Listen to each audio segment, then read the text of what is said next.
ఆయన ఏమంటారు చంద్రబాబు నాయుడు గారు, అమరావతి దేవతల రాజధాని అంట.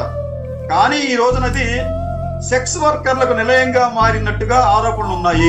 24 గంటల్లో భారతి గారు గనక క్షమాపణ చెప్పకపోతే సాక్షి ఛానల్ ప్రతి ఛానల్ ముందు మేము ధర్నాలు చేయడానికి సిద్ధంగా ఉన్నాం. ఎందుకంటే ఇవాళ ఆమె అనుకుంటాం ధర్నాలు ఆపేశారని. మరి తను తిట్టినప్పుడు ఎవరు ఆమె అరెస్ట్ చేశారు కండి? వాళ్ళు ఓ మహిళగా ఉండి ఓ ఛానల్ నడిపితే ఇంకా ఇష్టం జిమ్మాం మా మీద. అది రాజధాని కాదు, ఏడాది శ్మశానం అంటే దాన్ని కాల్యం పోసారు.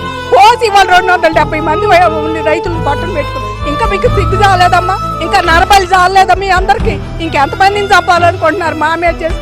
నిజంగా మాకైతే ఎంత మనోవేదన ఉందో చెప్పలేము. నిజంగా అంత బాధగా ఉంది. వీళ్ళు ఇలా చేస్తుంటే ఇలా ఏందండి ఆడాలి?